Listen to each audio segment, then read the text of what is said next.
अंतरिक्ष से धरती की एक विशेषता को देख साफ हो जाता है कि ये ग्रह सौरमंडल के सभी ग्रहों से अलग है।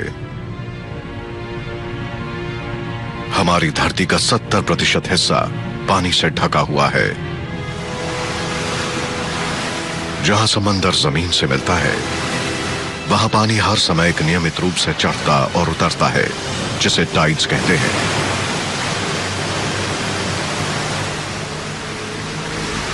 लेकिन ध्यान से देखने पर पता चलता है कि ये ज्वार भाटा कभी कभार कुछ ज्यादा ही तीव्र हो जाती है।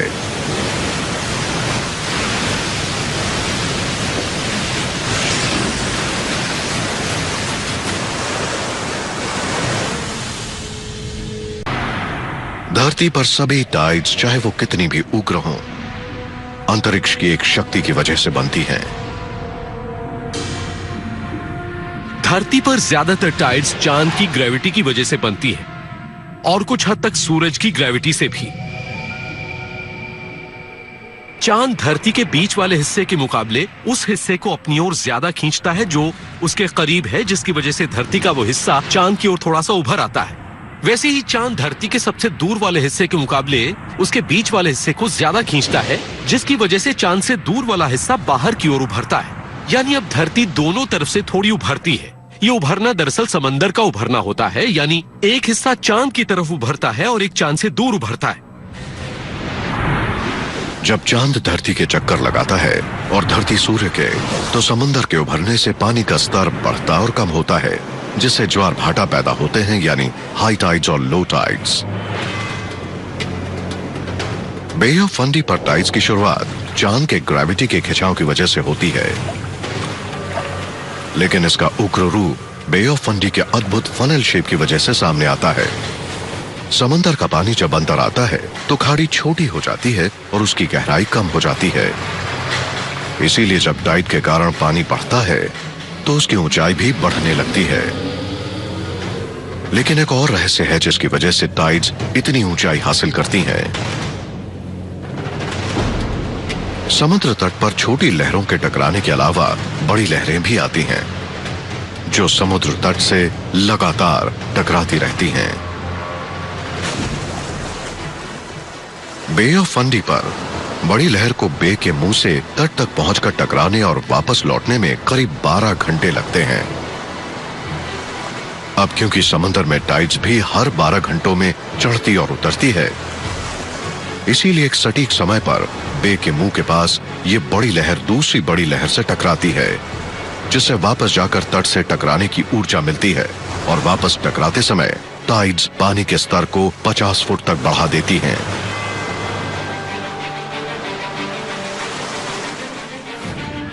दो घंटे पहले ही ये नाव 15 फुट की ऊंचाई पर थी, हाई टाइड मार्क पर, यानी वो पानी का निशान जो वहां उन लकड़ियों पर गहरे और हल्के रंग में नजर आ रहा है। सभी नाव इस समय समंदर के तल पर बैठी हैं। लाखों करोड़ों सालों से बे ऑफ फंडी पर टाइड्स ने सैंडस्टोन पत्थरों से टकराकर उन्हें उनका आकार दिया है, और आज वो एक अद्भुत रूप ले चुके हैं, समुद्र से उठे विशाल फूलदान की तरह। वक्त के साथ समुद्र के तट पर ये इरोजन होता रहेगा। आखिरकार ये पत्थर क्षय होकर गिर जाएंगे और नए आकार बनने शुरू होंगे।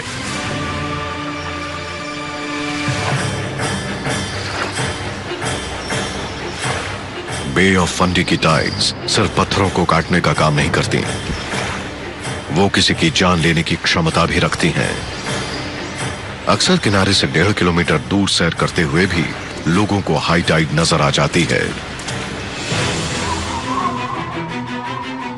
20 जनवरी 2012 लो टाइड के दौरान बे ऑफ फंडी पर लॉबस्टर के जाल को देखने गए 2 मछुआरे डूबकर मारे गए।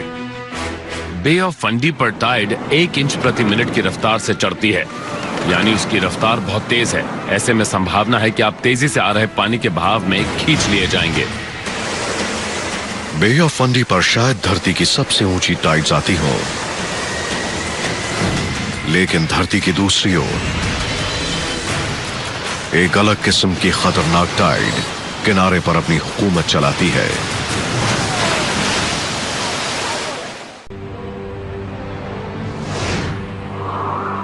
धरती पर ऐसी कई जगह हैं जहां जबरदस्त टाइड्स भयानक प्रलय का रूप ले सकती हैं। चाइना का पूर्वी किनारा, यहां शंघाई के दक्षिण में साउथ चाइना सी का पानी बॉटल नेक आकार वाले होंगजू बे के अंदर आता है। चियांगटांग नदी पर पानी का स्तर बढ़ने से लहरें नदी के बहाव की उल्टी दिशा से अंदर आने की कोशिश करती हैं, जिससे पानी इतना बढ़ जाता है कि वो 30 फुट की ऊंचाई के साथ 40 किलोमीटर प्रति घंटे की रफ्तार से आगे बढ़ने लगता है। इसे बोर टाइड कहते हैं। किसी साधारण टाइड के मुकाबले बोर टाइड का निर्माण तब होता है जब टाइड का पानी तेजी से किसी नदी या खाड़ी की धारा की विपरीत दिशा में अंदर आता है, जिससे लहरों का निर्माण होता है। ये लहर बनती है क्योंकि पानी बड़ी तेजी से अंदर आ रहा होता है और उसकी वजह से चियांगटांग नदी पर टाइडल बोर की ऊंचाई अच्छी खासी 30 फुट की बनी रहती है।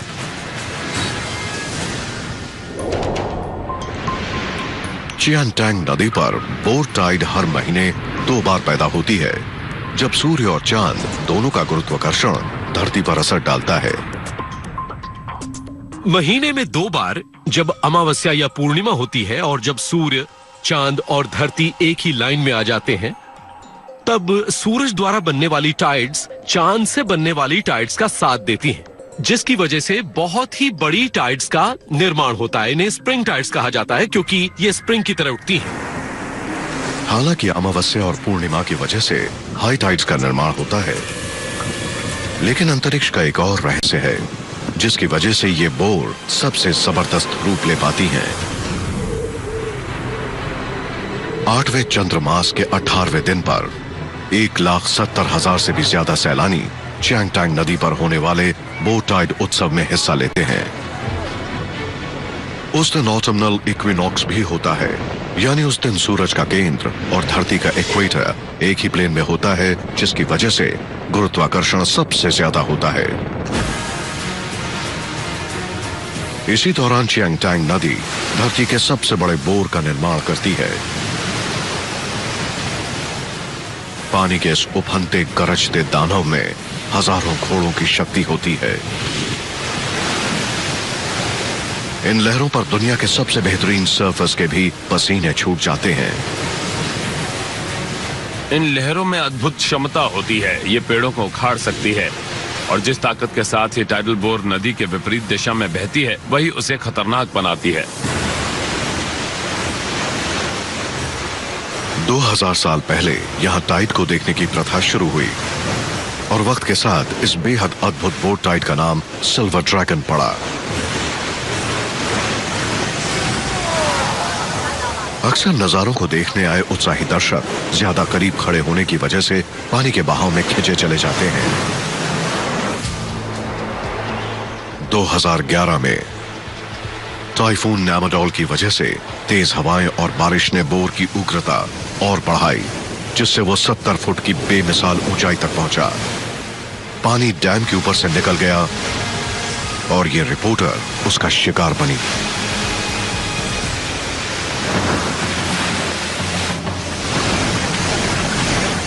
बोर टाइड फेस्टिवल ने 19 लोगों की जानें ली। वो इस नदी की अब तक की सबसे बड़ी तबाही थी। चियांगटांग नदी का टाइडल बोर 40 किलोमीटर प्रति घंटे की रफ्तार से आगे बढ़ता है। जो इससे टकराएगा उसे लगेगा जैसे वो 40 किलोमीटर प्रति घंटे की रफ्तार से आ रही किसी गाड़ी से टकराया। ऐसा खतरनाक बोर चियांगटांग नदी पर साल में एक ही बार आता है। हमारी धरती पर एक जगह है जहां ऐसा हर रोज होता है।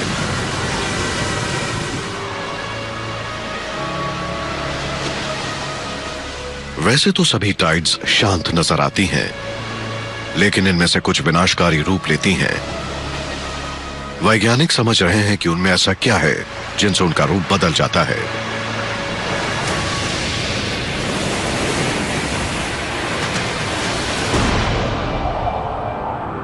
अलास्का के एंकरेज शहर के बाहर है टर्नगन आर्म। कुक इनलेट की वो नदी धारा जो गल्फ ऑफ अलास्का से प्रशांत महासागर तक जाती है। यहां का खूबसूरत पानी और उसके आसपास मौजूद चुगैश पहाड़ की ओर बेलुगा व्हेल्स, बॉल्ड ईगल्स और ब्लैक बेयर्स खींचे चले आते हैं। लेकिन साथ ही दिन में 2 बार एक अलग तरह की शक्ति पैदा होती है। यह है टर्निगन आर्म बोर टाइड, पानी की वो दीवार जो विपरीत दिशा से खाड़ी में 24 किलोमीटर प्रति घंटे की रफ्तार से आती है। टर्निगन आर्म पर जमीनी हालात कुछ ऐसे अद्भुत हैं कि बोर टाइड्स का निर्माण हर रोज होता है। यूनाइटेड स्टेट्स में ये इकलौती ऐसी जगह है जहां ऐसा नियमित रूप से होता रहता है। टर्निगन आर्म में बोर्स के बनने के पीछे का रहस्य है उसके उथले जल मार्ग में, जो छोटा है और उसकी गहराई काफी कम है। ये कुक इनलेट से जुड़ा है, जहां यूनाइटेड स्टेट्स की सबसे बड़ी टाइड्स आती हैं। कुक इनलेट में लो और हाई टाइड के बीच का अंतर 10 मीटर तक हो सकता है। टर्निगन पर इसका असर इसलिए होता है क्योंकि वो ज्यादा गहरे कुक इनलेट से जुड़ा है। जब टाइड आती है तो इतनी भारी मात्रा में पानी आता है कि उसके पास कहीं और जाने की जगह नहीं होती। टर्निगन आर्म के मुहाने पर 21 किलोमीटर लंबा चैनल छोटा होकर 3.5 किलोमीटर का हो जाता है और अपनी 64 किलोमीटर की लंबाई में वो पतला हो जाता है। अचानक राह छोटी होने की वजह से टाइड के दौरान लहरों का निर्माण होता है। क्रेस्ट या लहरों का सबसे ऊपरी हिस्सा निचले हिस्से के मुकाबले ज्यादा तेजी से आगे बढ़ता है, जिसकी वजह से आगे का हिस्सा पिछले हिस्से से आगे चलता है और इस तरह एक बड़ी बोर का निर्माण होता है। लेकिन धरती की दूसरी जगहों पर खराब मौसम की वजह से टाइड का पानी उम्मीद से बढ़ सकता है और शांत नजर आने वाली टाइडल वेव्स खतरनाक रूप ले सकती हैं।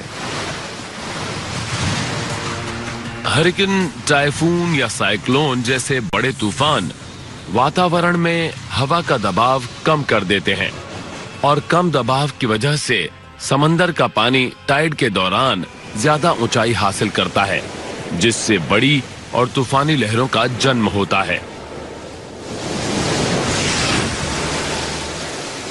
29 अक्टूबर 2012 हरिकेन सैंडी से बनी बड़ी तूफानी टाइड्स मध्य अटलांटिक और उत्तर पूर्वी यूनाइटेड स्टेट्स से टकराई।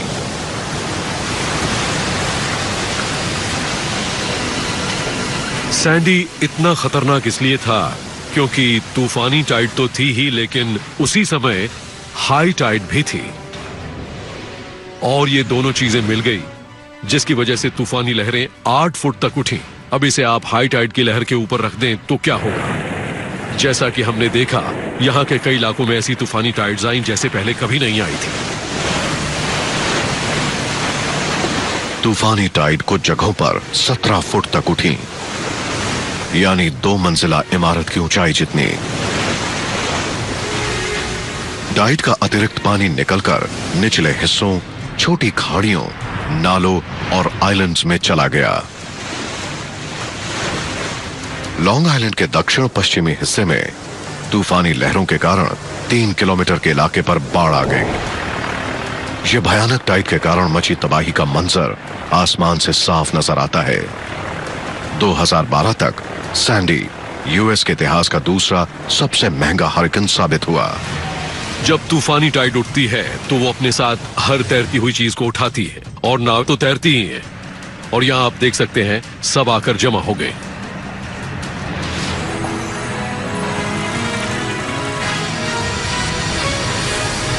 इस नीली धरती पर पानी आतंक मचाता रहेगा। चांद के गुरुत्वाकर्षण से उठने वाली लहरें तूफान और आतंक का रूप लेती रहेंगी।